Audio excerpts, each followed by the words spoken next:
अस्सलाम वालेकुम। नमस्ते, आदाब, सत श्री अकाल और हेलो। आई होप आप लोग ठीक ठाक हैं, खुश हैं, मज़े में हैं। कल हम लोगों ने देखा कूली का ट्रेलर देखा था और काफ़ी अवेटेड फिल्म है और इसमें बहुत बड़ी कास्ट है। आमिर खान भी हो गए, उसके अलावा जी रजनीकांत, सुपरस्टार रजनीकांत हैं, श्रुति हसन हैं और नागार्जुना हैं, तो काफ़ी बड़ी कास्ट है। लोकेश कनगराज का जो एक यूनिवर्स है जिसमें वो सारे कैरेक्टर्स अपने मूवीज़ में डालते हैं, विक्रम हो गई, लियो होगी, कहा जा रहा है ये मूवी उससे हट के है। बहरहाल लोकेश कनगराज का अगर आपको पता है तो वो बहुत ही हिट डायरेक्टर हैं, बहुत ही अच्छी फिल्म्स बनाते हैं। आज डिस्कशन होने जा रही है कि क्या कूली जो है, इज़ कूली 1000 करोड़ फिल्म और biggest mistake of Lokesh Kanagaraj. अब ये क्यों इस बात को डिस्कस कर रहे हैं, लेडर फैक्ट्स चैनल से हमारे पास वीडियो है, क्या वो कहना चाहते हैं वो तो वीडियो देख के ही पता चलेगा। लेकिन जो भी हम वीडियो देखते हैं वो ख्याल उनके होते हैं और हम जब वीडियो देख के अपनी बात करते हैं फिर हम अपने ख्याल भी आपके सामने रखते हैं। लेडर फैक्ट्स चैनल से हमारे पास वीडियो है, देख लेते हैं क्या कहना चाह रहे हैं, देखने के बाद करेंगे डिस्कशन।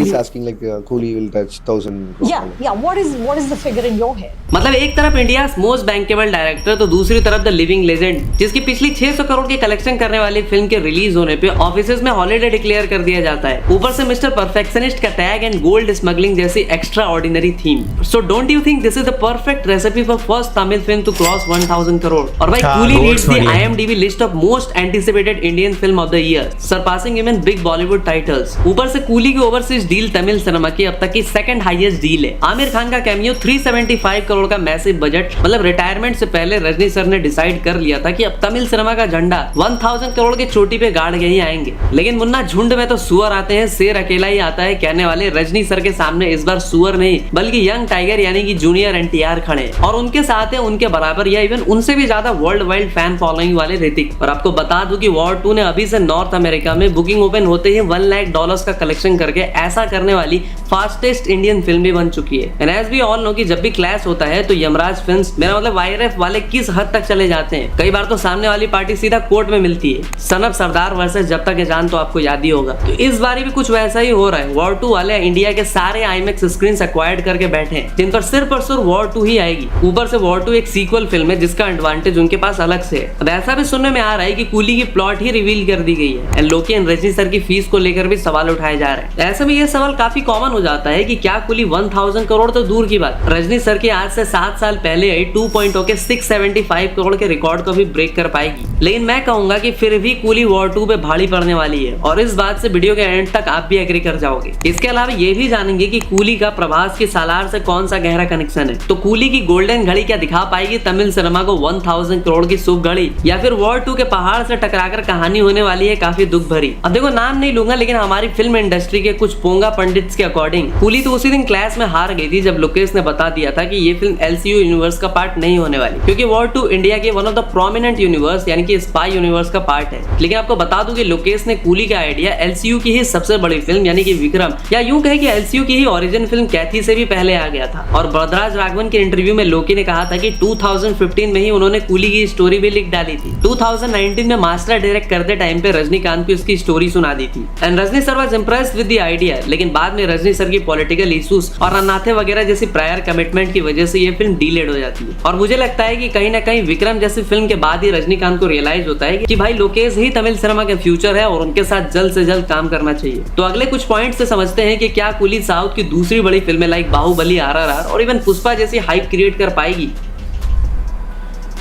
वैसे वॉर 2 की हाइप देखो इनिशियल स्टेज पे काफी ज्यादा लग रही है, इवन कोई मोई कूली के रिलीज डेट साइडल मूव भी कह रही है। बट जैसे जैसे कूली फिल्म का पोस्टर वगैरह आता है एंड डिटेल्स निकल के सामने आती है, फिल्म की हाइप बहुत ही ज्यादा हो जाती है। एंड एज ऑफ नाउ अगर आप IMDb पे जाओगे तो 29.6% के साथ नंबर 1 पे मोस्ट एंटिसिपेटेड फिल्म कूली है एंड वॉर 2 17.6% के साथ सेकंड नंबर पे। कूली के ओवरसीज राइट्स तमिल सिनेमा में अब तक की सेकंड हाईएस्ट है एंड पिंक विला के अकॉर्डिंग फिल्म के इंटरनेशनल राइट 68 करोड़ में बिके हैं, जबकि रजनीकांत की जेलर के ओवरसीज ओवरसीज राइट सिर्फ 35 करोड़ में बिके थे। थलापति की जनरल एगन के राइट 75 करोड़ में बिके थे और ठग लाइफ की 63 करोड़, लियो की 60 करोड़, गोट की 53 करोड़। और ऐसे में फिल्म ओवरसीज मार्केट में भी अपने पांव जमाने की पूरी कोशिश कर रही है और इसीलिए कूली ने यूएस के प्रीमियर में 500 के यूएसडी का कलेक्शन भी कर लिया है। बट हमें ये नहीं भूलना चाहिए कि वॉर 2 ने प्री सेल्स में $1 लाख का कलेक्शन करके ऐसा करने वाली ये फास्टेस्ट इंडियन फिल्म बन चुकी है to cross the magical number. लेकिन जूनियर एनटीआर के घर में घुस के रजनीकांत की कूली तबाही मचा रही है। मूवी क्रो के रिपोर्ट के अकॉर्डिंग कूली की थिएट्रिकल राइट्स की डिमांड आंध्र तेलंगाना में वॉर 2 से भी ज्यादा है। क्यों हिला डाला ना?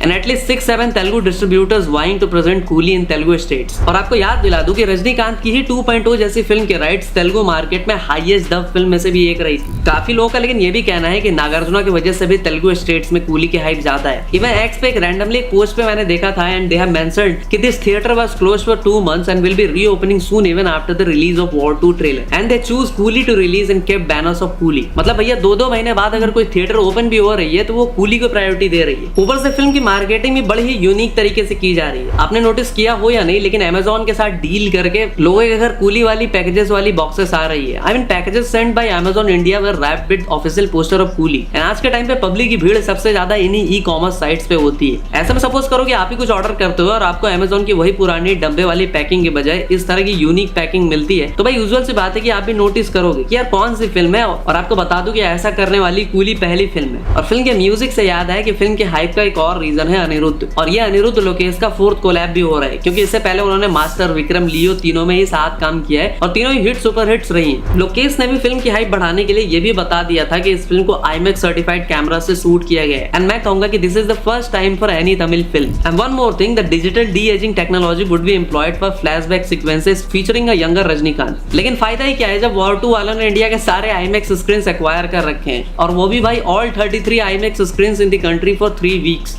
चीटिंग करता है तू।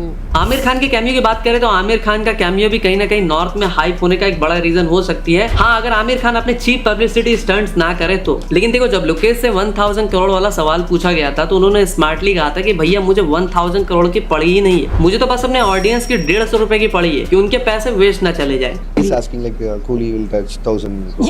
Yeah. What is the figure in your head? I don't want to. I can't guarantee this 1000 crores. No, of course But not. I can guarantee that one number, that is 150 rupees of everybody who's gonna come into theater. It'll be worth the money. Yes, my number will be always considered about that 150 rupees. That's it. लेकिन audience सच में किसे देगी? I mean 150 रुपए किस film के लिए खर्च करेगी? आइए उस पर बात करते हैं। तो काफी सारे ट्रेड एनालिस्ट एंड फैंस के एंटिसिपेशन को ध्यान में रखते हुए ये बात मुझे अच्छे समझ में आई कि Tamil Nadu and other south regions में Coolie gonna single handedly dominate due to several reasons, जिस पे हमने अभी बात करी। लेकिन सिर्फ साउथ मार्केट को लेकर चलने से 1000 करोड़ का नंबर तो अचीव नहीं होने वाला, वरना आज तक तमिल और मलयालम सिनेमा 1000 करोड़ की मूवी दे के बैठी होती। नीचे आप लिस्ट भी देख सकते हो, जिस भी साउथ फिल्म ने बॉक्स ऑफिस पे एक्स्ट्रा ऑर्डिनरी नंबर्स पोस्ट किए थे, सबकी हिंदी कलेक्शन फाड़ू थी। जैसे कि पुष्पा 2 सीधा 836 करोड़, बाहुबली 2 511 करोड़, KGF 2 434 करोड़। लेकिन हिंदी मार्केट पे कुंडली मार के बैठी है वॉर 2। और पता है, कूली और वॉर 2 के क्लैश को कुछ लोग सीधा डंकी और सालार क्लैश पार्ट 2 भी बता रहे हैं। और भाई रीजन भी काफी कन्विंसिंग दे रहे हैं। सालार में हीरो का नाम क्या था? देवा। फिल्म को मिला था A सर्टिफिकेट और क्लैश भी हुआ था बॉलीवुड में सीधा SRK की फिल्म से। कूली में रजनी सर के कैरेक्टर का नाम क्या है? देवा। इस फिल्म को भी मिला है A सर्टिफिकेट और अगेन बॉलीवुड की बड़ी फिल्म से हो रहा है क्लैश। एक सिमिलरिटी तो मैं भी बता सकता हूँ, सालार में प्रभास का ग्रे कैरेक्टर था, कूली में भी कुछ वैसा ही होने वाला है। अब ये तो होगी पैन इंडिया अपील की बात। अब बात करते हैं दोनों फिल्मों के जॉनर एंड सिनेमैटिक अपील को लेके।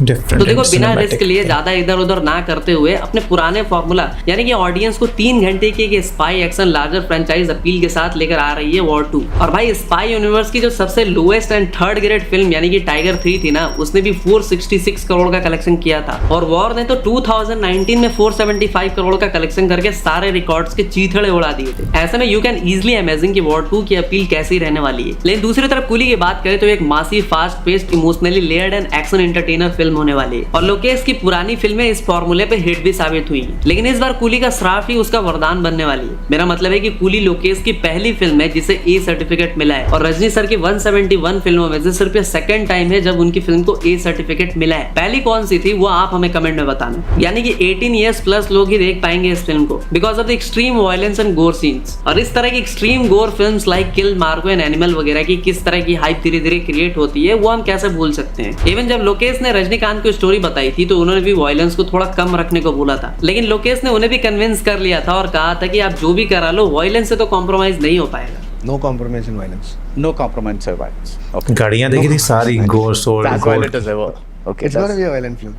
अब देखो दोनों ही मास मसाला फिल्म तो है लेकिन दोनों फिल्म की ऑडियंस और जॉनर काफी अलग है। ऊपर से इंटेंशनली और अनइंटेंशनली कूली फिल्म का प्लॉट भी ऑलमोस्ट रिवील कर दिया गया है। लेटरबॉक्स की पोस्ट के अकॉर्डिंग फिल्म की कहानी कुछ ऐसी होगी कि कूली में रजनी सर का कैरेक्टर माफिया बॉस का होगा और ये गैंग काफी टाइम से एक्टिव भी नहीं होगी। देवा यानी कि रजनीकांत उसी गैंग को फिर से एक्टिव करने की ठानेगा। इवन भैया ये भी मेंशन्ड है कि revolves around an ageing gold smuggler named Deva who uses stolen technology hidden in the vintage gold watches to reunite his old gang and rebuild his criminal empire. This film explores themes of revenge, ambition, and the manipulation of time as Deva plans a spiral into a new underworld fueled by crime and greed. यानी एक ऐसे शख्स की कहानी जो अपने past को सुधारना चाहता है और ऐसा करने के लिए वो अपने प्रेजेंट को ठीक करना चाहता है। आपने भी नोटिस किया होगा कि गोल्ड एंड घड़ी पर सबसे ज्यादा फोकस है, बाकी सारी चीजें ब्लैक एंड व्हाइट है। मतलब यार इतना कुछ रिवील करने की क्या ही जरूरत थी। तो वीडियो के आखिर में बात करते हैं बॉक्स ऑफिस पुल की।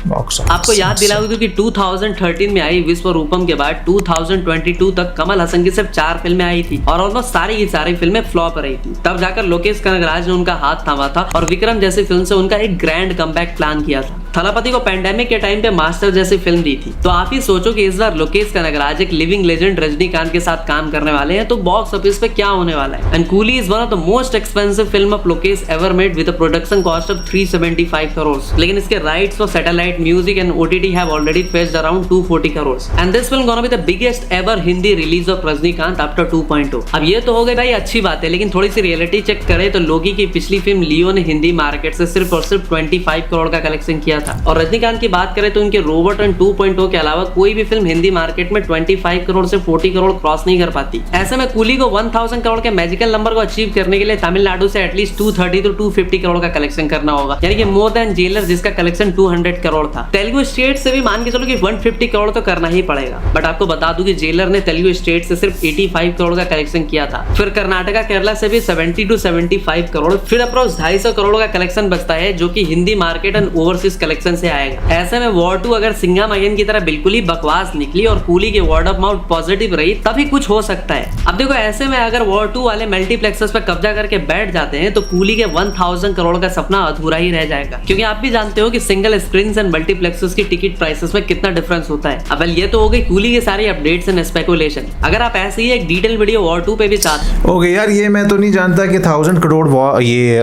कूली करेगी कि नहीं, लेकिन मैं ये जरूर जानता हूँ कि वॉर 2 और कूली दोनों चलेंगी क्योंकि दोनों में पोटेंशियल तो है ही और एक्टर्स तो हैं ही लाजवाब। एक तरफ NTR ऋतिक खड़े हैं, दूसरी तरफ सुपरस्टार रजनीकांत है, आमिर खान है, नागार्जुना है। और वो बता रहे हैं कि वॉर 2 ने 33 स्क्रीन्स के वो सारी की सारी उन्होंने 3 हफ्तों के लिए बुक कर ली। हालांकि कूली भी बनी IMAX कैमरा से, लेकिन वो IMAX सिनेमाज पे लोग जाके नहीं एंजॉय कर सकेंगे क्योंकि 3 हफ्तों के लिए वॉर 2 के लिए IMAX सिनेमाज बुकड हैं फ्रॉम बाई यशराज।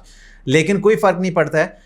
और लोकेश कनगराज का जो ट्रैक रिकॉर्ड रहा है, उनकी कोई भी फिल्म अभी तक फ्लॉप नहीं गई है। और फिर जब वो आ रहे हैं सुपरस्टार रजनीकांत के साथ, और फिर कल हमने वीडियो देखी थी उसमें हमने आपको बताया था कि यहाँ पर तेलुगु साइड से अलग एक्टर्स हैं, तमिल साइड से अलग एक्टर्स हैं, बॉलीवुड नॉर्थ से अलग आ रहे हैं। तो हर बंदा आएगा यार, नॉर्थ वाले अलग आएंगे, साउथ से अलग आएंगे, तेलुगु से साइड से अलग लोग आएंगे, तमिलनाडु से अलग आएंगे। तो वो भी एक चीज़ बड़ी इसमें है। और फिर जैसे कल हमने डिस्कस किया था गोल्ड वॉचेस वाला सीन, इसमें सारी गोल्ड वॉचेस दिखा रहे हैं, ग्रे स्क्रीन है।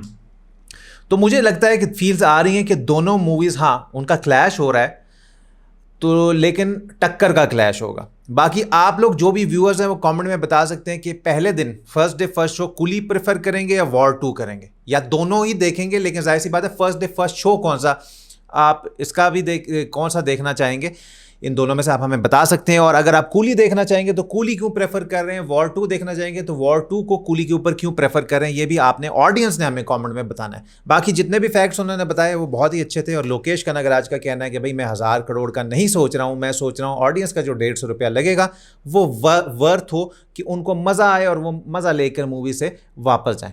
बाकी आपका क्या कहना है कमेंट में हमें ज़रूर बताइएगा। कल अगर हमारे ट्रेलर का रिएक्शन नहीं देखा तो वो भी देखिएगा। मिलेंगे आपसे कल एक और वीडियो के साथ, तब तक के लिए रखिएगा अपना बहुत सारा ख्याल। अल्लाह हाफिज़।